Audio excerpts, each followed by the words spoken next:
Welcome to Ganesan media. இறைவனுடைய அருளால் நம்ம எல்லோரும் நல்லா இருப்போம். தொடர்ந்து ஆதரவு கொடுத்துட்ருக்கிற எல்லாருக்கும் மனசார நன்றியை தெரிவிச்சுக்கிறப்பா.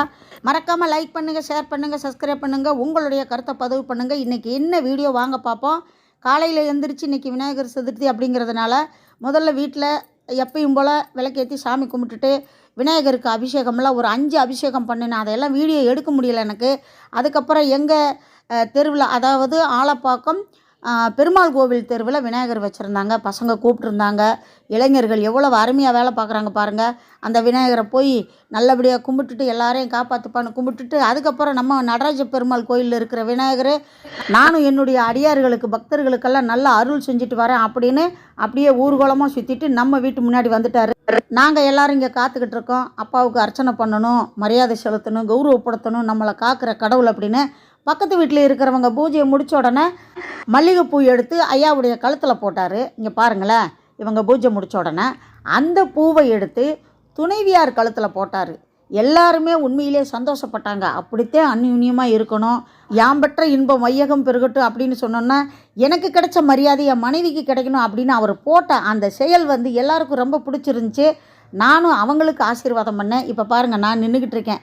அந்த காட்சியை பார்த்தோன்னா இங்கே இருக்கிறவங்க எல்லாரும் சந்தோஷப்பட்டாங்க. ஏன்னா அவ்வளவு பாசம். அதுதான், பெண்களுக்கு மரியாதை கொடுக்கணும், பெண்கள் ஆண்களுக்கு மரியாதை கொடுக்கணும். மரியாதைங்கிற ஒருத்தர் மட்டும் கொடுத்தா பத்தாது, எல்லாரும் ஒவ்வொருத்தருக்கும் மரியாதை கொடுக்கணும். அப்போத்தான் அந்த வீடும் சரி, நாடும் சரி, நம்ம சமுதாயம் எப்பயுமே நல்லாயிருக்கும். ரொம்ப சந்தோஷமாக இருந்துச்சு. இப்போ பாருங்கள், ஐயாவுடைய கழுத்தில் அவர் மாலையை, அந்த மலரை போடுவார். உடனே அதை எடுத்து மனைவி கழுத்தில் போட்டுருவார். அந்த வீடியோ எடுக்கும்போது கொஞ்சம் இதுவாகிருச்சு. ஆமாம், உண்மையிலே ரொம்ப சந்தோஷமாக இருந்துச்சு. இப்போ பார்த்தீங்கன்னா எங்கள் வீட்டு முன்னாடி முதல் கடவுள் விநாயகர் பெருமான், எல்லா வீட்டுக்கும் நான் வரேன், நீங்கள் கவலைப்படாதீங்க, உங்களுக்காக தான் நான் இருக்கிறேன். இந்த கலியுகத்தில் நல்லவங்களை யார் கஷ்டப்படுத்தினாலும் அவங்கள விட மாட்டேன், நல்லவங்களுக்காக நான் துணை இருப்பேன் அப்படின்னு சொல்கிற மாதிரியே எல்லாருக்கும் அவர் கையால் ஆசீர்வாதம் பண்ணிக்கிட்டே வராரு. உண்மையாக கடவுளை நம்புகிறவங்களுக்கு என்றைக்குமே இறைவன் துணை இருப்பார். நல்லவங்களை எல்லாம் இறைவன் கைப்பிள்ளையாக வச்சுக்கிடுவார். ஏன்னா மனுஷாளுகளே கைப்பிள்ளையை இறக்கி விடுறதில்ல, இறைவன் எப்படி இறக்கி விடுவார்? அதனால் முழுமையாக நம்பி நீதி நேர்மையை கடைப்பிடிக்கிறவங்கள இறைவன் அவருடைய கைப்பிள்ளையாக வச்சுக்கிட்டு நம்மளை எந்த இடத்துலையும் விட்டு கொடுக்காம பாதுகாத்து அதாவது அவங்களுடைய கௌரவத்துலேயும் சரி, வாழ்க்கையில் நடந்துக்கிட்டு இருக்கிற விஷயத்துலேயும் சரி, கண்டிப்பாக அவங்களுக்கு வெற்றியை கொடுப்பார் அப்படின்னு நான் உண்மையாக உணர்றப்பா. என்னுடைய அனுபவத்தில் சொல்கிறேன். இப்போ எனக்கும் பூஜை பண்ணி அந்த தேங்காய் பழம் தட்டதெல்லாம் என்கிட்ட கொடுத்துட்டாங்க. நானும் ஐயாவை ஒரு வளம், விநாயகரை எப்பயுமே ஒரு வாட்டி தான் சுற்றணும்னு சொல்கிறாங்க. சில நேரம் கூட்டமாக இருந்தால் சுற்ற மாட்டேன், இடைஞ்சல் பண்ணக்கூடாது. ஏன்னா நிறைய இடத்துக்கு போயிட்டு வர்றாங்க, சுற்றிக்கிட்டு இருந்தோம்னா அவங்களுக்கு ஊர்வலம் சுற்றிட்டு வர நேரம் ஆயிரும் அப்படின்னு. இன்றைக்கி கொஞ்சம் ஃப்ரீயாக இருந்ததுனால அப்படியே நான் சுற்றிட்டேன். இப்போ பார்த்தீங்கன்னா எங்களுக்கு சிவதாசன் ஐயாவும் சொல்லிக் கொடுப்பாரு. உலகில் உள்ள அனைத்து நல்ல உயிர்களையும் 16 செல்வங்களும் பெற்று பெருவாழ்வு வாழ அருள் செய்ய வேண்டும் இறைவா.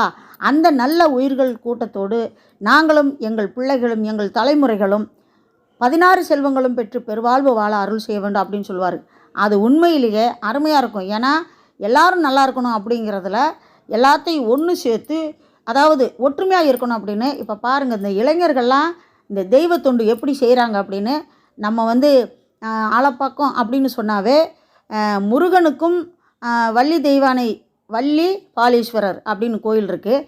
அவங்களுக்கு திருமணம் செய்து வைச்ச இந்த இடம் அப்படின்னு சொல்லிக்கிறாங்க. இதெல்லாம் கேள்விப்படும்போது இந்த ஆன்மீக பூமியில் ஆலப்பாக்கத்தில் நம்ம இருக்கோம் அப்படின்னு சொல்கிறது ரொம்ப சந்தோஷமாக இருக்குது. எங்கள் வீட்டு விநாயகருக்கு நான் என்னென்ன செஞ்சேன்னா, எப்பயும் போல் பொங்கல், சுண்டல், அப்புறம் அவுள் பொரி, சர்க்கரை, கொழுக்கட்டை, அப்புறம் பழங்கள், ஆப்பிள், ஆரஞ்சு, என்னால் முடிஞ்சது லட்டு, வெற்றிலைப்பாக்கு, அப்புறம் சோளம், கம்பு, கரும்பு, வேகமாக சொல்ல முடியல, வீடியோ ஓடிக்கிட்டே இருக்குது. இதையெல்லாம் வச்சு, எப்பா எங்களால் முடிஞ்சதை வச்சுட்டோம்ப்பா, ஏற்றுக்கங்கப்பா, எங்களுடைய நெய்வேத்தியம், அதாவது நாங்கள் வச்சுருக்கிற பிரசாதத்தை ஏற்றுக்கங்கப்பா அப்படின்னு சொல்லி மனசார உருகி வேண்டிட்டேன். எல்லோரும் நல்லா இருப்போம். யாராவது நம்மளுக்கு சூழ்ச்சி செஞ்சாலும் அந்த சூழ்ச்சியில் நம்ம விழுக மாட்டோம். ஏன்னா நான் கண்ட அனுபவம், இந்த ஒரு 10 நாளாக நான் பட்ட அவஸ்தைகள் நிறையா, எல்லாத்தையும் கடவுள்கிட்ட விட்டுட்டேன். நான் நல்லதுன்னு நினைக்கிறேன், எனக்கு நீ நல்லது கொடுப்பா அப்படிங்கிற நம்பிக்கை இருக்குது அப்படின்னு. அதே மாதிரி எல்லாமே நல்லா நடந்துக்கிட்டு இருக்கு. நானும் நல்லபடியாக பூஜை பண்ணிட்டேன். நீங்களும் நிறையா பேர் நல்லபடியாக வீட்டில் பூஜை பண்ணியிருப்பீங்க. நீங்கள் எல்லோரும் நல்லா இருக்கணும், நம்ம எல்லோரும் நல்லா இருப்போம். வீடியோ பிடிச்சிருக்குன்னு நினைக்கிறேன். முழுசாக வீடியோ பார்த்ததுக்கு ரொம்ப நன்றியை தெரிவிச்சுக்கிறப்பா. அடுத்த வீடியோவில் சந்திக்கலாம். அதுவரை பாய்ப்பா.